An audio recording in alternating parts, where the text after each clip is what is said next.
Bismillahirrahmanirrahim. Assalamualaikum warahmatullahi ta'ala wabarakatuh. Kami daripada kelas DP2A yang akan menerangkan dan menceritakan tentang agensi yang mengiktiraf dan mengeluarkan sijil halal di Mesir.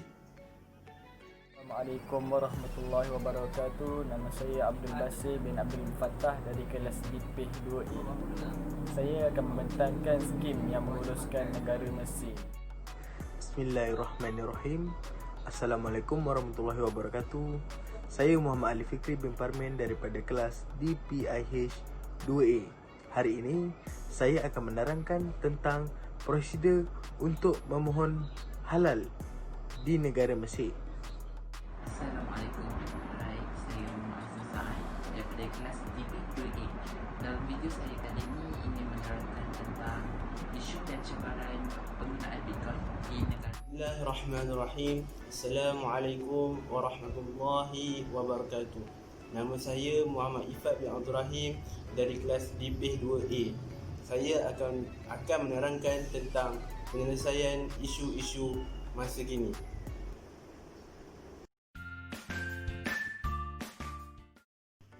Bismillahirrahmanirrahim. Assalamualaikum warahmatullahi ta'ala wabarakatuh. Nama Muhammad Nazrul bin Muhammad Nur daripada kelas DP2A. Saya akan menerangkan tentang pengenalan agensi halal di Mesir. Pada tarikh 13 Disember tahun 2017, syariah agensi serta value adalah salah satu perunding halal terbaik di Mesir kerana agensi tersebut telah memberikan persetujuan halal di Mesir seperti di Kahirah, Giza, Iskandariyah, Shubra dan Al-Khaimah dan semua bandar-bandar utama di Mesir.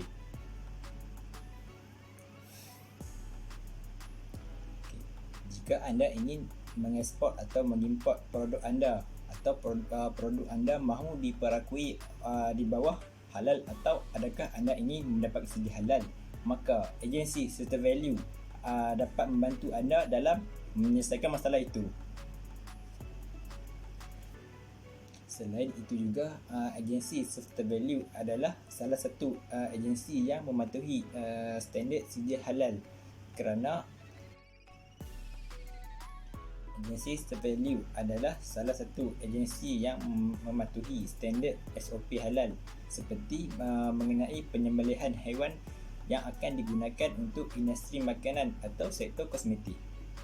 Di samping itu, Perkhidmatan Pendaftaran Halal di Alexandria menyatakan bahawa keperluan dedikasi dan komitmen pengurusan terhadap amalan kebersihan dan penjagaan prosedur halal seharuslah mengambil komitmen dan inisiatif untuk melaksanakan standard yang telah ditetapkan dan membantu agensi yang telah berdaftar agar menyarankan lagi untuk sentiasa mengemaskini sistem baru yang akan memastikan bahawa setiap pekerja yang bekerja di sesuatu agensi atau sebuah agensi akan mengikuti prosedur yang ditulis atau yang telah didokumentkan yang sama untuk menambah nilai agar lebih baik dan terjaga dalam sebuah agensi. Pendaftaran halal di Mesir seharuslah perlu diikuti kerana ia adalah salah satu negara yang populasinya diduduki oleh rakyat Muslim dan ramai polisi umat Muslim menjalankan perniagaan di dalam negara. Piawaian ini ditentukan agar semua umat Islam terhindar daripada perkara-perkara yang telah dilarang dalam agama. Secara keseluruhannya, Islam tidak membebankan umat Islam atau yang bukan Islam dalam penggunaan input yang diamalkan dalam prosedur halal. Sebuah syarikat atau agensi akan mengalami audit dalaman yang kerap sekiranya sebuah syarikat atau agensi tertentu tidak memastikan bahawa proses yang dilakukan mematuhi keperluan standard halal yang dibenarkan. Bagi menjalankan audit dalaman yang berkesan dan tersusun, pekerja perlulah dilatih dan meningkatkan kecakapan bagaimana untuk melakukan audit dalaman dan ini dapat dibantu oleh perunding halal Alexandria dengan melatih semua pekerja mengenai audit dalaman dan mengesahkan sebagai jurut audit dalaman untuk sebuah syarikat atau agensi. Jika sebuah syarikat atau agensi ingin mengetahui maklumat atau menambah maklumat yang dimuskili, syarikat atau agensi tersebut boleh pergi ke Badan Persejalan Halal, iaitu di pihak ketiga di Mesir, atau agensi pemeriksaan yang boleh mengaudit sistem sebuah syarikat atau agensi pada keperluan standard, yang mana semua kelemahan tersembunyi dapat dikenal pasti yang tidak disentuh semasa fasa pelaksanaan standard halal. Seterusnya, saya akan menerangkan tentang latar belakang IHDID, Organization for Standardization and Quality, atau yang lebih dikenali sebagai EOS.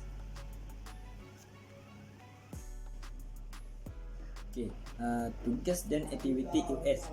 Yang pertama adalah menyajikan Mesir dalam organisasi antarabangsa dan serantau yang berkenaan dengan standard, kualiti, ukuran dan metodologi. Yang kedua, membangun dan mengeluarkan standard Mesir. Yang ketiga pula, memberi lesen untuk tanda kualiti dan sijil pematuhan untuk produk Mesir dalam pelbagai bidang. Seterusnya, menyediakan perundingan dan sokongan teknikal dalam bidang standard dan kualiti. Yang terakhir, mengukur peralatan pengukuran dan ujian untuk syarikat dan industri.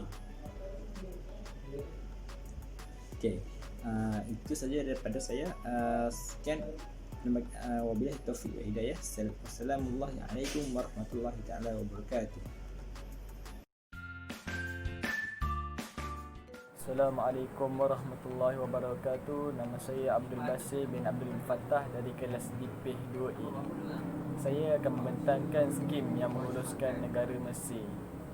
Skim yang menguruskan negara Mesir terbagi 3. Yang pertama, kosmetik dan dandanan diri. Kedua, farmaceutical. Yang ketiga, produk makanan dan minuman. Yang pertama, kosmetik dan dandanan diri bermaksud bahan dan sediaan yang dibuat untuk bersentuhan dengan pelbagai bahagian luaran badan, iaitu epidermis, rambut, kuku, bibir dan organ sulit luaran, atau pada gigi dan saluran mukus di mulut. Ini bertujuan semata-mata untuk membersih, mewangikan, merubah penampilan atau bau badan dan melindunginya atau memeliharanya dalam keadaan baik. Epidermis ni adalah lapisan yang paling luar kulit. Manakala bagi mukus adalah sejenis cecair melekit seakan lendir yang dihasilkan oleh sel mukus yang ada dalam kelenjar mukus pada setiap hari bagi tujuan tertentu. Yang kedua, farmaceutical, merujuk kepada produk farmaceutical dalam bentuk dos. Siap termasuk produk ubat-ubatan preskripsi dan bukan preskripsi untuk kegunaan manusia, iaitu biofarmaceutical, radiofarmaceutical, ubat-ubatan tradisional, tambahan khasiat makanan dan ubat-ubatan penyelidikan yang mendaftar dengan pihak berkuasa kawalan dadah di bawah KKM, iaitu Kementerian Kesihatan Malaysia. Yang terakhir, produk makanan dan minuman. Produk makanan dan minuman bermaksud barang-barang yang dibuat atau dihasilkan untuk manusia.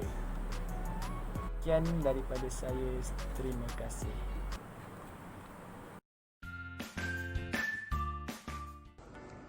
Bismillahirrahmanirrahim.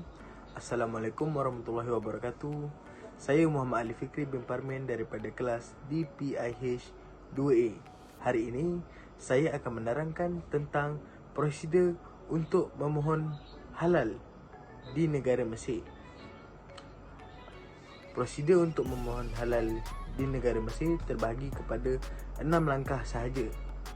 Tetapi sebelum memohon sijil halal tersebut, pemeriksaan dan persetujuan semua tanaman dan penyembelihan untuk memastikan bahawa daging lembu yang dihasilkan dari tanaman tersebut adalah halal dan sesuai untuk dimakan oleh semua orang Islam. Berbalik kepada langkah untuk memohon sijil halal tersebut, terdapat 6 langkah sahaja untuk memohon sijil halal di negara Mesir.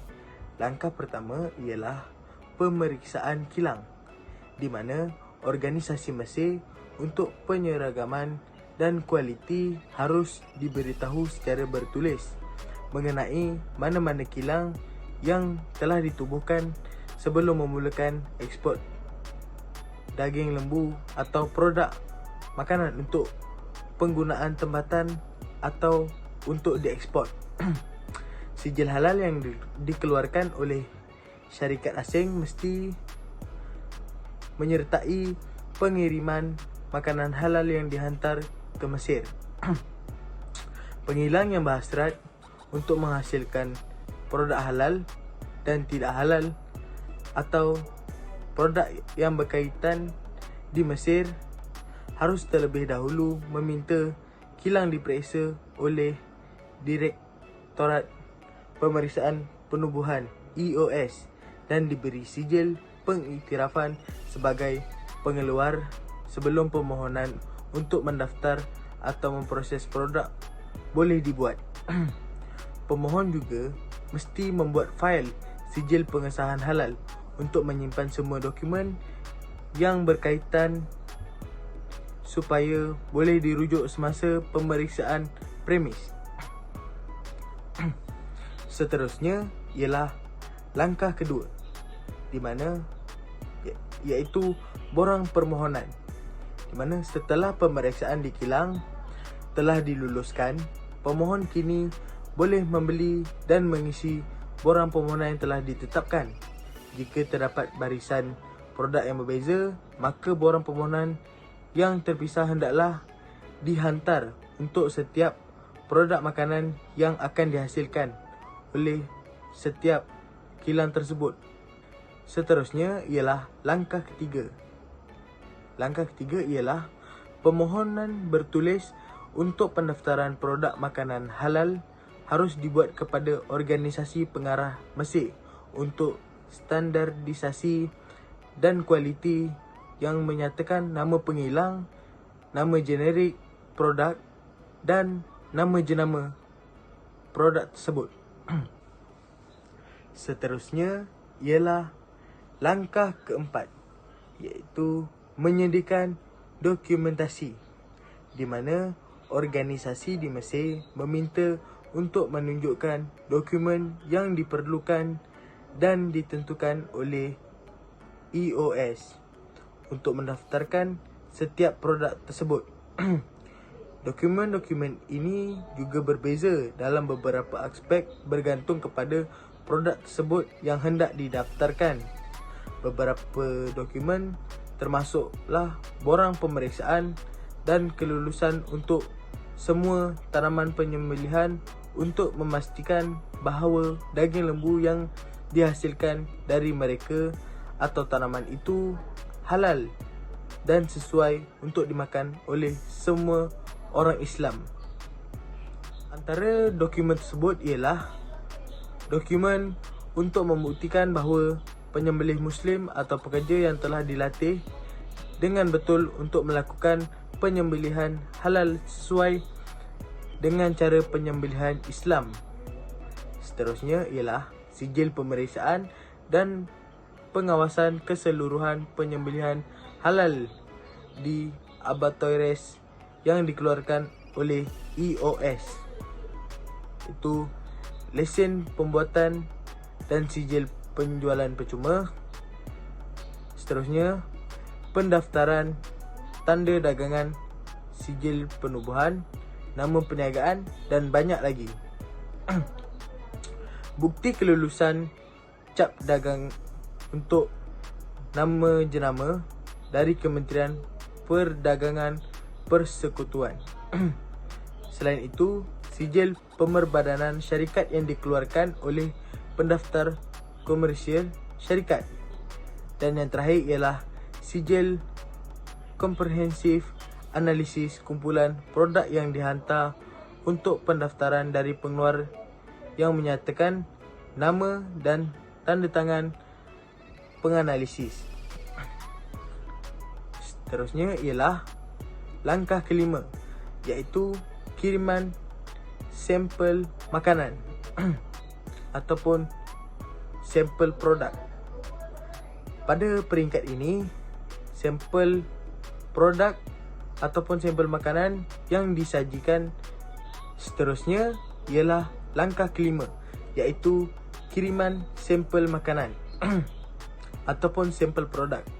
Pada peringkat ini ataupun pada tahap ini, sampel produk ataupun sampel makanan yang disajikan akan diperiksa di mana pemeriksaan tersebut termasuklah memeriksa label, risalah, kandungan maklumat ubat-ubatan ataupun produk makanan tersebut. 3 sampel pemeriksaan hendaklah dihantar setelah pemeriksaan pra-pendaftaran yang memuaskan. Yang terakhir ataupun langkah ke-6 ialah pelabelan ataupun label. Pada tahap ini, setelah sampel diserahkan, anda diminta untuk melabel produk makanan anda untuk memasukkan logo halal pada semua produk. Ini mesti dilakukan untuk memberi keyakinan kepada pengguna Muslim bahawa label halal digunakan dan diletakkan dengan betul pada produk mereka. Pelabelan harus berinformasi jelas dan tepat, seperti perluan minuman pada label bungkusan sesuai dengan peraturan pelabelan makanan. Contohnya seperti nama makanan atau jenama makanan atau produk tersebut, nama dan alamat lokasi penghilangan, pengedar, pembungkus atau pengiklan produk tersebut, peruntukan nombor pendaftaran EOS pada label produk atau nombor penyenaraian. Seterusnya ialah nombor batch, tarikh pembuatan dan tarikh luput. Seterusnya juga ialah kandungan bersih ataupun kandungan produk. Dan seterusnya ialah senarai ramuan lengkap seperti senarai produk makanan tersebut ataupun produk ubatan tersebut. Dan yang terakhir ialah amaran yang mencukupi seperti dalam produk ubat-ubatan yang mempunyai amaran tentang produk tersebut. Sekian saja daripada saya. Terima kasih.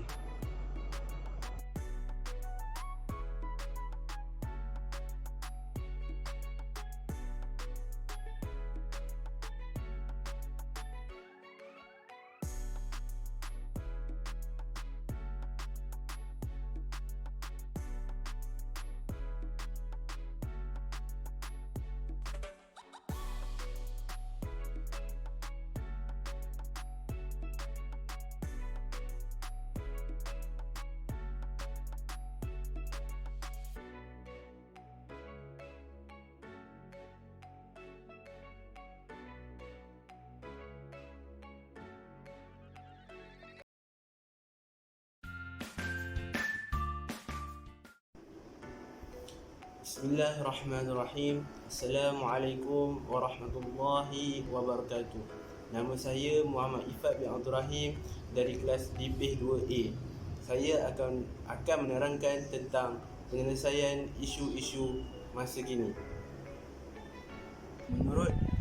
Menurut Mufti Republik Mesir, iaitu Syekh Shauki Alam, beliau mengharamkan Bitcoin dengan beberapa sebab.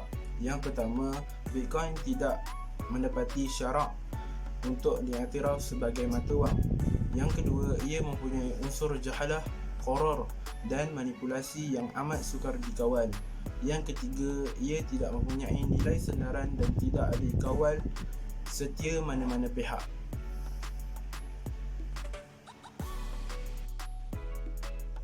Jahalah bermaksud ketidaktahuan dan gharar pula bermaksud keraguan. Syekh Ali Qaradahi yang memegang jawatan sebagai Setiausaha Agung Kesatuan Ulama Sedunia, ia menyatakan bahawa ia tidak mengeluarkan sebarang hukum atau fatwa tentang Bitcoin. Dan seterusnya, ia mengatakan sistem pengeluaran dan transaksi Bitcoin dalam bentuk yang ada pada masa sekarang adalah tidak syarak, tidak mengikut syariat, kerana ia amat terdedah kepada kegiatan haram dan salah guna oleh pihak tertentu, seperti mengubahan wang haram serta mengugat integriti sistem kewangan negara. Secara kesimpulannya, setelah menilai pandangan ulama dan sarjana Islam berkenaan Bitcoin, maka didapati mata wang ini tidak mendapati ciri-ciri mata wang yang ditetapkan dalam Islam apabila ia tidak mampu menyimpan nilai secara konsisten. Meskipun masyarakat umum boleh menerimanya sebagai mata wang, namun ketidakstabilan nilai pada mata wang ini boleh mengundang kemudaratan kepada penggunaan pada masa akan datang. Berdasarkan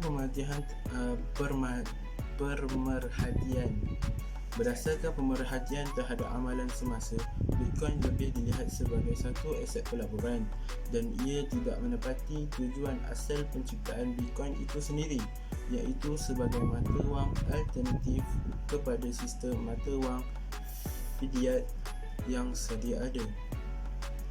Justeru tindakan mengikat penggunaan mata wang ini adalah wajar berdasarkan kepada kaedah Said Al-Zarai menutup jalan yang boleh membawa kepada kemudaratan agar tidak dilegar di kalangan masyarakat umum, sesuatu yang asalnya harus boleh dicegah apabila ia ternyata boleh membawa kemudaratan yang lebih besar.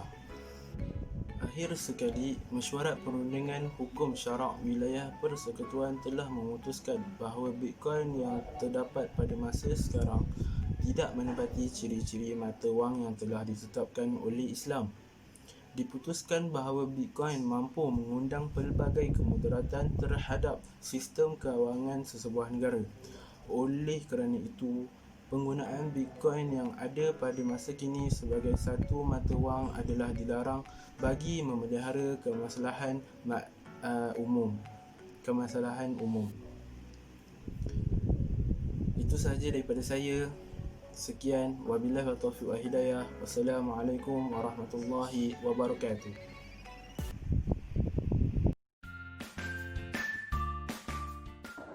Dalam video saya kali ini ingin menerangkan tentang isu dan cabaran negara Mesir terhadap penggunaan Bitcoin. Okey, penggunaan Bitcoin dilarang dalam Islam sebab mufti daripada Mesir, Shawki Alam, telah mengeluarkan fatwa dia penggunaan Bitcoin dalam Islam adalah haram. Okey, sebab kenapa mufti Shawki Alam ini mengeluarkan fatwanya? Sebab Bitcoin dapat menjadi tujuan jenayah Bitcoin. Okey, lepas tu diorang berisiko tinggi untuk buat sesuatu menggunakan Bitcoin, iaitu mata wang digital. Sistem pembayaran Bitcoin ini yang melalui rakan-kerakan. Jadi mereka berisiko untuk menggunakan duit-duit haram tersebut. Okey, seterusnya Mufti Shawki Alam berpendapat sumber kewangan yang kufur dan selamat kepada pengganas dan penjenayah. Okey, fatwa ni, apa yang Mufti ni cakap semua dia betul. Sebab bila Bitcoin ni dikeluarkan, jadi penjenayah senang nak dapatkan duit walaupun daripada mana-mana institusi. Okey, mereka juga Mufti Alam mengeluarkan mata wang tegas. Beliau melupakan hak sepenuhnya institusi kewangan dan salah satu fungsi khusus negara, iaitu Bitcoin ni boleh digunakan untuk negara dan menjadi aset negara. Untuk Bitcoin, menjadikan Bitcoin tu sebagai aset negara. Okey, Bitcoin ni apa?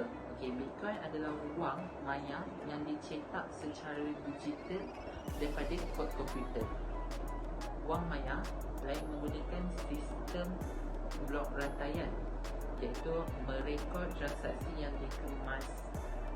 kini dalam masa nyata secara online dan disegara oleh rangkaian komputer. Okey, seterusnya nilai Bitcoin ni makin lama makin meningkat setinggi duit Amerika Syarikat, iaitu $19,500 pada Disember berbanding $1,000 pada tahun Januari lalu. Maksudnya pada tahun Januari 2018. Okey, tapi kian semakin lama makin menurun selepas amaran yang dikeluarkan oleh pemerintah dan penguasa penganalisis mengenai risiko dan keadaan ini. Okey, so Bitcoin ni kadang-kadang tak stabil. Okey, pada tahun 2018 bulan 12 Disember, mata wang Bitcoin semakin meningkat di Mesir sebanyak $19,500 berbanding Januari 2018. Mereka mendapat $1,000 sahaja pada Januari 2018. Lalu penggunaan Bitcoin ni menurun sebab dah keluarkan akta bahawa pemerintah dan para penganalisis mengenai risiko dan keadaan penggunaan Bitcoin ni. So penggunaan Bitcoin ni sebenarnya tak stabil. So mereka mengeluarkan bahawa Bitcoin ni haram digunakan di Mesir.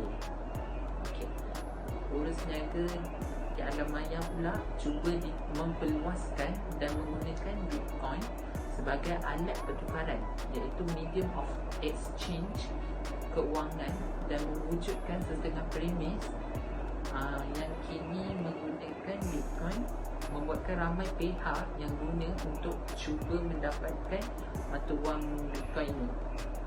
So meskipun dia bukanlah wang yang hilang, tapi kebanyakan negara menggunakan Bitcoin ni untuk menjadikan aset.